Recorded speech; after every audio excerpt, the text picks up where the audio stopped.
This is one of the rarest rides on Earth. Brava is the world's only roller coaster in an art museum, seating only one passenger at a time as they travel along just a short section of track. The ride debuted on October 29th, 2022 and just completed its run on February 11th, 2024. During its year-and-a-half-long stretch, only one passenger was allowed to ride per hour. And when they're only open 10 to 5, that resulted in 7 riders per day. And when the museum's open 6 days a week, that means approximately 2,914 people ever got to ride Brava. And I had the opportunity of being one of them. The ride is part of the Brake Run Helix exhibit by artist E.J. Hill at the Massachusetts Museum of Contemporary Art. This is all the way up in North Adams, Massachusetts, about an hour away from Albany. The museum is nestled in the mountains in this old industrial factory. The place is huge. I would honestly say the museum is too big. There's more space than it feels like they know what to do with. Entry into the museum is $25 and you make your way up to the second floor where you have the Brake Run Helix exhibit. This is an absolutely massive room with the roller coaster all the way at the back. Up front, you have a bit of information about the artist and why this exhibit is even here in the first place. It explains that roller coasters are one of the purest forms of joy. This whole exhibit is a tribute to theme parks all around the world. Many of those art pieces that you see up front are patterned in the style of like backyard attractions and these old school forms of amusement rides. It's really cool, but let's be honest, we're all here for Brava. So this is a single rail coaster designed by Skyline Attractions. You might be familiar with some of the rides at Six Flags Over Georgia and Six Flags Fiesta Texas. This has the exact same track setup as those, very boxy shape, weld-free. It's supposed to help with low maintenance. Not that I imagine Brava has many technical issues, but it's got a completely custom vehicle, wood supports that does technically make this a hybrid coaster. They likely did that to help make the ride feel more homemade.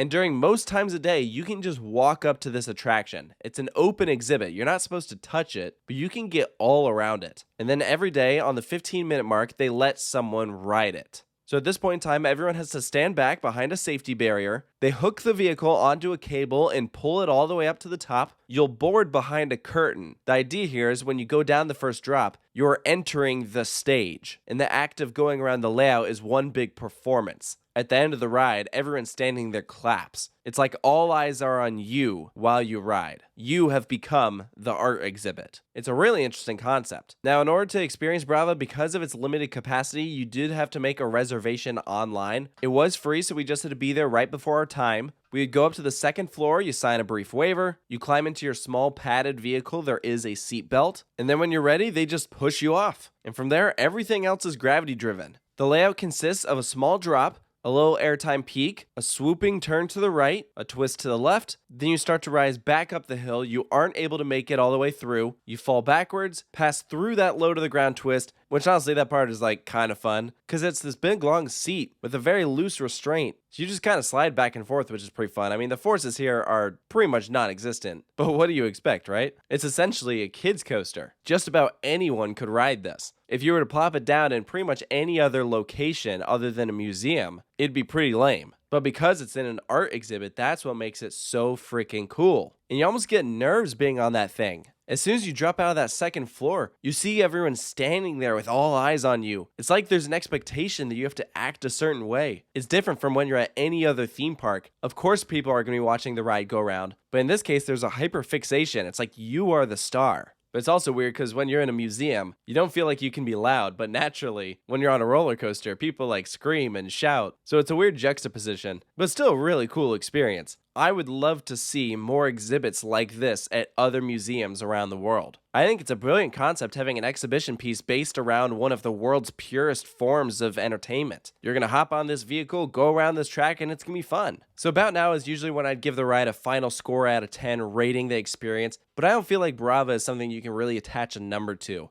If you plopped it down at any other theme park, it wouldn't be the same. But because it's here in a museum, one rider per hour, less than 3,000 people ever get to experience this. It was something really memorable, and I hope that we see other exhibits like this in the future. Even if this was a traveling exhibit, I think that'd be really cool. I'm not 100% sure what's going to happen with the actual Brava roller coaster, but I'm so glad I had the opportunity to experience this thing. So let me know down in the comments below what you think of Brava at the Massachusetts Museum of Contemporary Art. If you were one of the lucky individuals that had the opportunity to ride it, and of course stay tuned for more roller coaster reviews here at Coaster Studios, and I'll see you next time.